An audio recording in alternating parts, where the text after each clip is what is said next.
রোজার মাস যেই বের হয়ে যায়, ঈদের নামাজ পড়ার পরে জোহরের নামাজ থেকে আল্লাহর ওলিদের আর মসজিদে পাওয়া যায় না। বলেন সুবহানাল্লাহ। হ্যাঁ, ও নাউজুবিল্লাহ। ঠিক না বেঠে? ওগো আমার ভাইরা, এই জন্য রোজার মাসে রোজা রাখা যতটুকু ফরজ, তার চেয়ে বেশি ফরজ হলো নামাজ পড়া। ঠিক না বেঠে? সফরে থাকলে নামাজটা, রোজাটা মাফ করে দিয়েছে। মাফ মানে পরবর্তীতে আদায় করে দিবেন, কাজা আদায় করবেন। কাফারা দেয়া লাগবে? কাফারা দেয়া লাগবে? লাগবে না।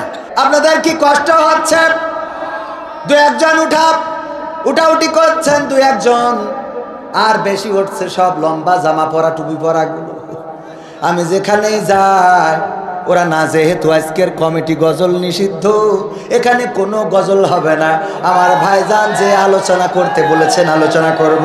আল্লাহর নবী বললেন, আল্লাহ রাব্বুল আলামিন বললেন, লাকাদ কানা লাকুম ফি রাসূলিল্লাহি উসওয়াতুন হাসানাহ। আমার আল্লাহ বলছেন, ওগো বান্দারা, আমি তোমাদের রাসূলের মধ্যে উত্তম আদর্শ রেখেছি। বলেন সুবহানাল্লাহ। কেমন উত্তম আদর্শ? এই উত্তম আদর্শ চরিত্র গ্রহণ করা আমাদের দরকার আছে না নাই? যে রাসূলের চরিত্র গ্রহণ করে, তার চেয়ে উত্তম মানুষ পৃথিবীর পরে আর হতে পারে? আর আমরা অনেক সময় সার্টিফিকেট দিই, আমার নেতার চরিত্র ফুলের মতো পবিত্র, নামাজ পড়ে না এক ওয়াক্ত, গাঞ্জা টানে 5 ওয়াক্ত, এমন আল্লাহর ওলি আছে না নাই? তাদের পিছনে যে স্লোগান দিয়ে বেড়ায়, বলে আমার নেতা যেখানে আমরা আছি সেখানে নেতা থাকে 5 তলায়, তুমি কেন গাছতলায়? থাকে না? এমন স্লোগান দেয়া মানুষ আছে না নাই? অথচ যেই নেতা বিপদের দিন কাজে আসবে, যেই নেতা উম্মাদ বলে দাঁড়াবে, পরকালের ময়দানে কেউ কারো জন্য সুপারিশকারী হবে না। আল্লাহর নবী বলেছেন, ওই দিন মা তার সন্তানকে দেখে পালাতে থাকবে, বাবা তার ছেলেকে দেখে পালাতে থাকবে, ছেলেরা পিতামাতাকে দেখে পালাতে থাকবে, স্বামী তার স্ত্রীকে দেখে পালাতে থাকবে, স্ত্রী তার স্বামীকে দেখে পালাতে থাকবে, বয়ফ্রেন্ড তার গার্লফ্রেন্ডকে দেখে পালাইতে থাকবে। ওখানে পালাবে না? ও তো আগে দৌড় দেবে, আল্লাহ বেকায়দা অবস্থা। ও আমার ভাইরা শোনেন, আল্লাহর নবী বললেন, ওই পরকালের ময়দান যেদিন একে অপরকে দেখে পালাতে থাকবে, ওই পরকালের ময়দানে আমরা ছুটতে ছুটতে চলে যাব আদম আলাইহিস সালামের কাছে, যে বলবো, গো বাবা আদম, আমরা আদি পিতা মেনেছি গো, আজকে একটু আমাদের হেল্প করেন, সাহায্য সহযোগিতা করেন। আদম আলাইহিস সালাম বলবেন, আমি তো বড্ড ভুল করে ফেলেছিলাম। আল্লাহ বলেছেন, ওই গাছের কাছে যাবা না, ফল খাওয়া তো দূরের কথা, গাছের কাছে যাইতে নিষেধ করেছে। আমি সেই ফল ভুল করে খেয়ে ফেলেছিলাম। জানি না আজকে আল্লাহ আমার সাথে কি আচরণ করেন। তোমরা দৌড়ে এখন চলে যাও মুসা আলাইহিস সালামের কাছে, আমরা চলে যাব মুসা আলাইহিস সালামের কাছে। মুসা বলবেন, আমারও কিছু করার নাই, কারণ আমি একটা ভুল করেছিলাম, এক থাপ্পড় দিয়ে বনি ইসরাইলের একজনের মেরে ফেলিলাম, এক থাপ্পড় দিলাম, দেওয়ার পরে মরে গেছিল, জানি না সেইটার বিচার আজকে করে কিনা। তার থেকে তোমরা চলে যাও ইব্রাহিম আলাইহিস সালামের কাছে, আমরা ইব্রাহিম আলাইহিস সালামের কাছে যাব, যে বলবো, ইব্রাহিম, আমরা আপনাকে জাতির পিতা মেনেছিলাম, আজকে একটু আমাদেরকে ব্যবস্থা করেন, কোনো একটা রাস্তা করে দেন।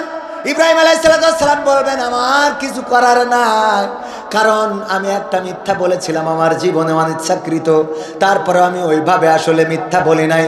সেটা হলো, যখন ওই ঠাকুরের ওই যে মূর্তিগুলো ভেঙে ফেলার পরে বড় মূর্তিটার কান্দের পরে কুরাইল রেখে চলে আসলাম। আসার পরে ওরাও কাজ মেলা থেকে ফিরাউনে নমরুদের লোকজন যখন সবাই আসলো, এসে দেখলো তাদের ওই যে ফদ্দ ফারাক্কা করে দেওয়া হয়ে গেছে, সব ভেঙে চুরমার। কারা ভেঙেছে? বললো, দাড়িওয়ালা টুপিওয়ালা ছাড়া কেউ ভাঙতে পারে না। ঠিক না বেঠি? যদি এই জাতীয় কিছু হয়, ওদের ঘাড়ে দোষ পড়ে না, এইসব কাজ যেন এরা ছাড়া কেউ করতে পারে না। তাইলে দাড়িওয়ালা টুপিওয়ালা কিডা আছে? বললো, ইব্রাহিম ছাড়া তো কেউ নেই। আমার ওই দিন উকাজ মেলায় জাতি বলছিল, কিন্তু আমি যাই নাই, কারণ আমি এইটা কুপান দিতে চাইছিলাম। আমি বলিলাম আমি অসুস্থ, এই বলে আমি যাই নাই। আসলে আমি শারীরিকভাবে অসুস্থ ছিলাম না, কিন্তু মানসিকভাবে অসুস্থ ছিলাম, এই কারণে আমি যাই নাই। ওদের সাথে যে বলেছিলাম অসুস্থ, এটা আমার আল্লাহ মিথ্যা হিসাবে নিয়েছে কিনা জানি না।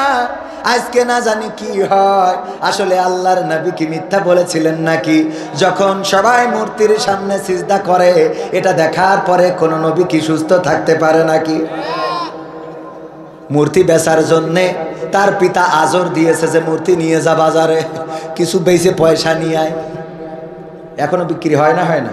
হিন্দুদের, আবার আমার হিন্দু ভাইয়েরা যেন রেগে যাইয়েন না, আপনাদের ধর্মের কথা না, এটা আমাদের ধর্মের কথা বলছি। এক জায়গায় ইব্রাহিম আলাইহিস সালামের নিয়ে আলোচনা করলাম যশোরের চৌগাছা উপজেলায়। হিন্দুরা আমার ধরেছে, ভাই আমরা মূর্তি পূজা করি, এর বিরুদ্ধে কেন কথা বললেন? আমি বললাম আপনাদের মূর্তি পূজা নিয়ে আমাদের কোনো মাথা ব্যথা নেই, আপনার যতগুলো মনে চাই মূর্তি বানান, বরং আপনাদের মূর্তি যেন না ভাঙে তার জন্য পাহারা দিতে মুসলমান আছে না নাই? মূর্তি যেগুলো ভাঙা পড়ে ওগুলো ষড়যন্ত্র করে ভাঙে, যাতে আর এক দলের মামলা নিয়ে করা যায়, ঠিক না বেঠে? এই জন্য কোন মুসলমান মূর্তি ভাঙতে পারে? তার শিক্ষা হলো, দামেস্কের গভর্নর ছিলেন আমর ইবনে আস রাদিয়াল্লাহু তাআলা আনহু। তিনি যখন দামেস্কের গভর্নর, ওই সময় খ্রিস্টানদের যিশু খ্রিস্টের একটা মূর্তি কে যেন নাক ভেঙে ফেলেছে, এর জন্য খ্রিস্টানেরা সকাল বেলায় চিৎকার চেঁচামেচি শুরু করে দিল। খ্রিস্টানদের যিনি পাদ্রী, সে এসে বলল কি হয়েছে? বলল আমাদের যিশু খ্রিস্টের মূর্তির নাক ভেঙে ফেলেছে কেউ একজন। আমরা ধারণা করছি কোন মুসলমান ভেঙেছে, আমরা এর উপযুক্ত বিচার চাই। বলল অবশ্যই, ঠিক আছে চলো আমরা যাই। মুসলমানদের গভর্নর ওমর রাদিয়াল্লাহু তাআলা আনহু নিযুক্ত করা গভর্নর আমর ইবনে আস তার কাছে যায়। আমর ইবনে আস রাদিয়াল্লাহু তাআলা আনহুর কাছে যেয়ে বলল, ওগো আমর ইবনে আস, তোমাদের কোন মুসলমান আমাদের মূর্তির নাক ভেঙে ফেলেছে, আমরা বিচার চাই।